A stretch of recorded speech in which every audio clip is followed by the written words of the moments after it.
माझं नाव वैजयंता शांताराम पाटील. लग्न होऊन जवळजवळ 16 वर्ष झाली आणि मूल नव्हतं. किती 16 वर्ष झाली ना? हां. तर या ट्रीटमेंटसाठी काय आम्ही त्यांना बोलवलं नाही. माझे मित्र गजानन पाटील यांना बोललो की मला स्टोनचा प्रॉब्लेम आहे एक वर्षापासून. मग 16 वर्ष तुम्ही कुठे कुठे ट्रीटमेंट घेतली?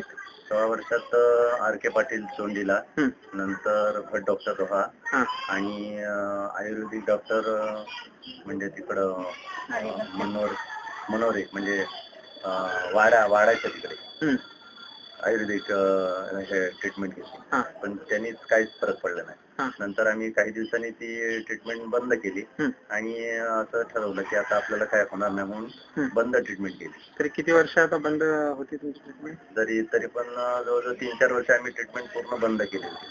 मला आता काय आपण हे करायचं नाही, पुढे आता होणारच नाही अशी आम्ही आशा पण सोडली होती. असंच असताना मला किडनीचा म्हणजे स्टोनचा प्रॉब्लेम झाला आणि असं ट्रीटमेंट चालूच होती. तर बोलता बोलता माझे मित्र गजानन पाटील यांना बोललो की असं तर त्यांनी सांगितलं आमच्याकडे एक असं हे आहेत, मी त्यांना बोलू का? तर त्यांनी तुमचं पाटील साहेबांचं नाव सांगितलं. मग ते सर्व घरी आले. मग पहिली आमची सुरुवात केली औषधाची ती स्टोन साठी केली. मग स्टोनच्या ह्याच्यावर 3-4 महिन्यात मला फरकच पडला. पण ही ट्रीटमेंट घेत असताना त्यांनी मला सांगितलं की ही ट्रीटमेंट बेबी प्रॉब्लेम बरोबर सुद्धा आहे, तर चालू करू आपण. आणि हे दोन्ही ट्रीटमेंट एका वेळेस आम्ही चालू केले. स्टोन काय काय घेत होता तुम्ही?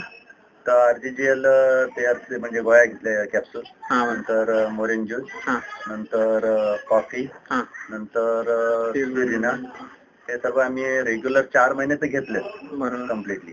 नंतर आम्हाला स्टोनचा प्रॉब्लेम माझा तर गेलाच. म्हणजे आता जवळजवळ हे 3रं वर्ष असेल, बिलकुल प्रॉब्लेम नाही. आणि जी पथ्य काय सांगितली होती पूर्वीच्या डॉक्टरनी ती सुद्धा पथ्य मी आज करत नाही, पण मला तो प्रॉब्लेम नाही आहे, म्हणजे पूर्णपणे गेला.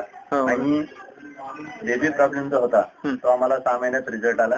आणि आता मुलगा 2 वर्षाचा आहे, 2 वर्ष 1 महिन्याचा आहे. आणि आम्ही आता घरात खरोखरच जे आनंद नव्हता ते समर्थ कृपेने आमच्या घरात आनंद आला. तर काय लोकांना तुम्ही संदेश देऊ शकता? संदेश काय, मला जो भेटेल तुम्ही हेच संदेश देतो की तू सुद्धा ही ट्रीटमेंट चालू कर. आणि एवढ्या आत्मविश्वासाने त्याला ते उमटतं की खरोखरच एवढ्या ज्या अर्थी एवढ्या वर्षाचा ह्या आहे तर नक्कीच फरक पडणार. आणि फरक पडणार म्हणजे आम्ही आशा सोडून दिली नाही असताना सुद्धा आमच्या घरात मूल आनंदाने आणि आम्ही पण आनंद घेऊ. बरं, ठीक आहे.